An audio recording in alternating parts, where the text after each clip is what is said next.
મિત્રો, આપ જોઈ રહ્યા છો વડોદરા લાઈવ 24/7. હવે જોઈએ અગત્યના સમાચાર. વડોદરા કલેક્ટર કચેરીમાં ફરિયાદ નિવારણ અને સંકલન સમિતિની બેઠક યોજાઈ. જનપ્રતિનિધિઓ દ્વારા ઉપસ્થિત પ્રશ્નોનું સકારાત્મક નિરાકરણ કરવા ડોક્ટર અનિલ ધામેલિયા દ્વારા સૂચના અપાઈ. કલેક્ટર કચેરીમાં જિલ્લા ફરિયાદ નિવારણ અને સંકલન સમિતિની બેઠક યોજાઈ હતી, જેમાં જનપ્રતિનિધિઓ દ્વારા ઉપસ્થિતિકરણ કરવામાં આવેલ પ્રશ્નોનું સકારાત્મક નિરાકરણ કરવા માટે કલેક્ટર ડોક્ટર અનિલ ધામેલિયા દ્વારા સૂચના આપવામાં આવી હતી. સામાન્ય રીતે પ્રતિ માસના ત્રીજા શનિવારે મળતી આ બેઠક આજે મળી હતી. ગત શનિવારે જાહેર રજા હોવાથી મળી શકી ન હતી. ફરિયાદ અને સંકલનની બેઠકમાં ધારાસભ્ય સર્વશ્રી શૈલેષભાઈ મહેતા, શ્રી મનીષાબેન વકીલ, શ્રી અક્ષયભાઈ પટેલ, શ્રી કેયુરભાઈ રોકડિયા, શ્રી ધર્મેન્દ્રસિંહ ઝાલા, શ્રી ચૈતન્યસિંહ ઝાલા સહિતના જનપ્રતિનિધિઓ ઉપસ્થિત રહ્યા હતા. આ બેઠકમાં ઘરથાળના પ્લાટ, દબાણો, વીજળી, માર્ગ નિર્માણ, પાણી પુરવઠા, રેશન શોપ સહિતના વિષયો ઉપર જનપ્રતિનિધિઓ દ્વારા ઉપસ્થિત થયેલા પ્રશ્નોની ચર્ચા કરવામાં આવી હતી અને તેનો જવાબ નિરાકરણ સંબંધિત કચેરીના અધિકારીઓ દ્વારા પાઠવવામાં આવ્યા હતા. આ બેઠક દરમિયાન સોલાર રૂફટોપ યોજના અંગે MGVCL દ્વારા એક પ્રેઝન્ટેશન રજૂ કરવામાં આવ્યું હતું, જેમાં સોલાર રૂફટોપના યોજનાના ગ્રામીણ કક્ષાએ અમલીકરણ અંગે ફાયદાઓની સમજૂતી આપવામાં આવી હતી. જિલ્લા પોલીસ અધિક્ષક શ્રી સુશીલ અગ્રવાલ, નિવાસી અધિક કલેક્ટર શ્રી BS પટેલ સહિતની અધિકારીઓ આ બેઠકમાં ઉપસ્થિત રહ્યા હતા. દર મહિનાની જિલ્લા સંકલન હોય છે, કલેક્ટરના અધ્યક્ષ સ્થાને MP MLAની સંકલન હોય છે. આજે પણ એ રીતની હતી. પાછલા જે પ્રશ્નો હતા એની પણ ચર્ચા થઈ છે. SC/STના વિદ્યાર્થીઓને ફ્રી શિપકાળમાં જે તકલીફો પડે છે એની પણ ચર્ચા થઈ છે.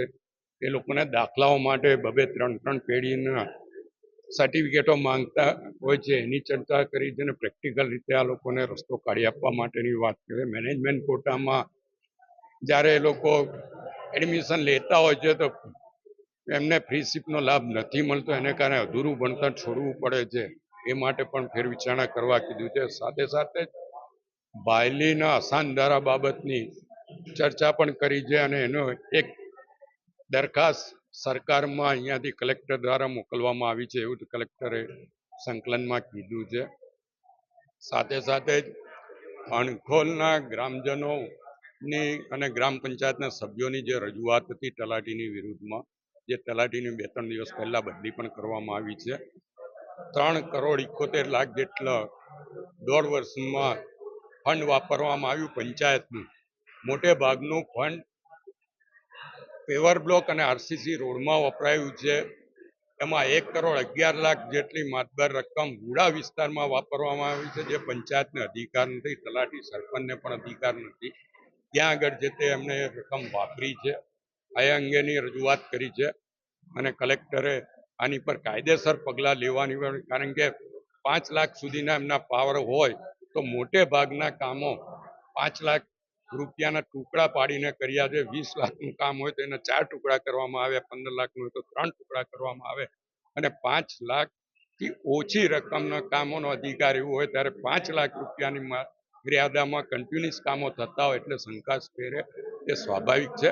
આ બાબતની રજૂઆત કરી છે. TDOએ પણ સ્વીકાર્યું છે કે જે સત્તા નથી એવા કામો તલાટી દ્વારા ત્યાં કરવામાં આવ્યા છે, એટલે કાયદેસર એની પર પગલાં લેવાનું એ બાબતની ચર્ચા થઈ છે અને ટૂંક સમયમાં પગલાં લેવાશે એવી ખાતરી આપવામાં. પ્રશ્નો હતા એ સંકલનના પ્રશ્નોનું જે કંઈ નિરાકરણ નથી થયું એ પ્રશ્નોને પ્રાથમિકતા આપીને આજે મછલીપુરા ગામમાં સ્નાઇડર કંપની દ્વારા જે ગામના જાહેર રસ્તા ઉપર પોતાનો જે પોલ ઊભો કરી દેવામાં આવ્યો છે એને હટાવવાની ગયા સંકલનની અંદર પણ રજૂઆત કરવામાં આવી હતી, પરંતુ આજ સુધી કોઈ પણ પ્રકારની કાર્યવાહી નથી કરી. એટલે પહેલાં તો જે સંકલનના જૂના પ્રશ્નો છે એનું હલ આવે એના માટે થઈને આજે એ લોકોએ ખાતરી આપી કે ભાઈ આવતા સંકલન પહેલાં અમે આ પોલને હટાવી દેશું. વાઘોડિયા ગામને પાણી ડોળું મળતું હોય એના માટે થઈને ફિલ્ટરેશન પ્લાન્ટમાં જે કંઈ અપગ્રેડેશન કરવું હોય એ કરીને વાઘોડિયાને શુદ્ધ અને સારું પાણી મળે એની માટે કંઈ કરવા માગો છો કે કેમ, એની અંદર પણ એ લોકોએ ખાતરી આપી છે કે 2 કે 3 દિવસમાં વાઘોડિયાને શુદ્ધ પીવાનું પાણી અમે પૂરું પાડશું. સાથે સાથે KGPના અને માપણીના જે પ્રશ્નો હતા એમાં ખૂબ બધી અરજીઓ પેન્ડિંગ હોય, ખેડૂતોને ખૂબ મોટી મુશ્કેલી પડતી હોય, એ વહેલામાં વહેલી તકે ચાલુ કરી અને ખેડૂતોની જે મુશ્કેલી છે એને દૂર કરવી. હવે આવનાર સમયમાં વરસાદ જશે એટલે ખેડૂતોને પાણીની જરૂરિયાત હોય તો એ લોકોને ટાઈમે લાઇટ મળે અને પૂરતા પ્રમાણમાં ક્યાંય લાઇટના કોઈ ફોલ્ટ હોય તો એને વહેલામાં વહેલી તકે રિપેર કરી અને જ્યારે ખેડૂતોને વરસાદ બંધ થયા પછી પાણીની જરૂર પડે ત્યારે ખેડૂતોને કોઈ મુશ્કેલી ના પડે એની પૂરતી કાળજી લેવી, આ વગેરે પ્રશ્નની આજે મારી રજૂઆત છે. અને આજે મેં સંકલનમાં પણ એ પ્રશ્ન લીધો છે કે CSRની અંદર એક થામસન કરીને કંપની છે, એ પોતે દામાપુરાને ટાંકી નવી બનાવી આપવા માગે છે, પરંતુ કોઈને કોઈ વહીવટીય મંજૂરીના કારણે એ કામ અટકેલું હતું. એટલે આજે મારો સંકલનમાં એ પ્રશ્ન હતો કે ભાઈ CSRની ગ્રાન્ટમાંથી ગામ દ્વારા ટાંકી બનાવવામાં આવે તો એની જે કંઈ મંજૂરીઓ જોતી હોય વાસ્મો દ્વારા આપવામાં આવે અને વહેલામાં વહેલી તકે આ ગામને પાણીની સુવિધા માટેની જે ટાંકી બનાવવાની છે એનું ઝડપી અમલીકરણ કરવામાં આવે એવી આજે મારા સંકલનની અંદર રજૂઆત થઈ છે. અને સંકલનની અંદર કલેક્ટરશ્રીએ ખાતરી આપી છે કે જે કોઈ પ્રક્રિયા કરવાની હશે એ કરી અને CSRની અંદર આ ટાંકીનું ઝડપી કામગીરી કરવામાં આવશે. છેલ્લા 1 વર્ષથી તમામ ધારાસભ્યોના જે પેન્ડિંગ પ્રશ્નો હતા એ માનનીય કલેક્ટરશ્રીએ પહેલાં તો અભિનંદન આપું છું કલેક્ટરશ્રીને કે એમને ઘણા વખતથી અમારા જે પ્રશ્નો હતા, જે પ્રશ્નોનો નિકાલ નહોતો થતો એવા પ્રશ્નો એમને લીધા અને છેલ્લા 1 વર્ષની અંદર જેટલા અમારા પેન્ડિંગ પ્રશ્નો હતા એનો નિકાલ કરવા માટેની સૂચના આપી અને આવનારા દિવસોની અંદર આવનારી સંકલનની અંદર ફરી એ પ્રશ્નો ઉપસ્થિત ના થાય એવી સ્પષ્ટ સૂચના આપવામાં આવી છે. અને અમારા વિભાગની અંદર જે 3 પ્રશ્નો હતા જે વિસ્તારોની અંદર એ તમામ પ્રશ્નોનો નિકાલ એમને સારી રીતે આ મિટિંગમાં લાયા છે અને આવનારા દિવસોની અંદર પણ અમારા જે કંઈ પ્રશ્નો હશે એનો નિકાલ તાત્કાલિક લાવવા માટેનું માનનીય કલેક્ટરશ્રીએ જે તે વિભાગના અધિકારીઓને પણ સૂચના આપી છે. જસપાલસિંહ એક પરિપક્વ રાજનેતા નથી. મારા રાજકીય આક્ષેપોનો તે વ્યક્તિગત જવાબ આપે છે, તેમના સવાલોનો જવાબ આપવું યોગ્ય સમજતો નથી. તેમના કોંગ્રેસના આવા અહંકાર અને અભિમાનને કારણે જ આજે પંચાયતથી લઈને પાર્લામેન્ટ સુધી ભારતીય જનતા પાર્ટીની સરકાર છે.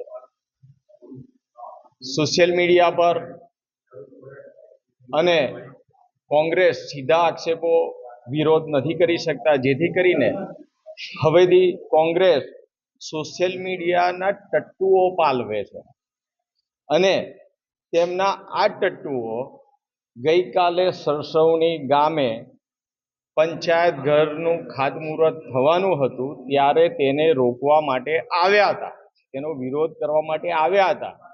જેથી કરીને મેં ગઈકાલે પણ કીધું હતું, આજે પણ કહું છું કે જે રીતે પહેલાના જમાનામાં બ્રાહ્મણો સાધુ સંતોના હવન કરતા હતા લોકહિત માટે, જનહિત માટે, અને આ હવનમાં હાડકા નાખવા માટે જે રીતે રાક્ષસો આવતા હતા એવી જ રીતે આ કોંગ્રેસના ટટ્ટુઓ, કોંગ્રેસે પાળવેલા ટટ્ટુઓ એ ગઈકાલે વિરોધ કરવા અને વિકાસના કામમાં હવનના હાડકા નાખવા માટે આવ્યા હતા. તો મેં સાંજે જ કીધું છે કે કોંગ્રેસ એ હવનમાં હાડકા નાખવાનું કામ કરે છે. અને બીજું કે જે રીતે કોંગ્રેસ એ વિકાસના કામમાં રોડું બનીને બેઠી હતી અને પાદરાની જનતાએ 2022ની ચૂંટણીમાં આ કોંગ્રેસ નામનું રોડું હટાવ્યું છે, એટલે જ આજે વિકાસ આટલો ઝડપી બન્યો છે. જો પૂર્વ ધારાસભ્યશ્રીએ બધા કામો કરાવ્યા હોત તો એમને શું મારા માટે પેન્ડિંગ રાખ્યા હતા કે પછી ભારતીય જનતા પાર્ટીનો જે ધારાસભ્ય આવે એને મદદ કરવા માટે? તો તેમનું આવો અહંકાર અને અભિમાન જ કોંગ્રેસને લઈને ડૂબે છે. 2017માં આજ રોજ સંકલનની બેઠકમાં મુખ્ય પ્રશ્નોમાં મારે પાદરાથી વડોદરા આવવા માટે ટ્રાફિક ખૂબ જ જામ થઈ જાય છે. ભાયલીથી લઈને અટલાદરા સુધી ટ્રાફિકની સમસ્યા છે. તો VMC સાથે મળીને ટ્રાફિક વિભાગ એનો ઉકેલ અને વિકલ્પ શોધીને ટ્રાફિક ન થાય તેના માટેના પ્રયત્નો કરશે. સાથે સમિયાલાથી ચાંસદને જોડતો વેસ્ટર્ન બાયપાસ જે છેલ્લા 7 વર્ષોથી અટકેલો છે તેનું કામ તાત્કાલિક ધોરણે હાથ ધરવા માટે જણાવવામાં આવ્યું છે. અને પાદરા જંબુસર 4 લેન રોડ જે ખેડૂતોના વળતર એવોર્ડ હજુ બાકી છે તેના માટેની પ્રક્રિયા તાત્કાલિક ધોરણે હાથ ધરવા માટે જણાવવામાં આવ્યું છે. જી, માન્ય મુખ્યમંત્રી સાહેબને મેં રજૂઆત કરી છે. હાલ સરકાર લેવલે તેના વૈકલ્પિક રસ્તાઓ શોધવા માટે સર્વે ચાલી રહ્યું છે. ચોક્કસથી તેનું કંઈક નિરાકરણ આવશે. એમના વ્યક્તિગત આક્ષેપો છે, બધા જ જાણે છે. મારે અને દીનુ મામાને જે રાજકીય વિરોધ હતો તેના લીધે જ ફક્ત દીનુ મામાનો વિરોધ કરેલો હતો.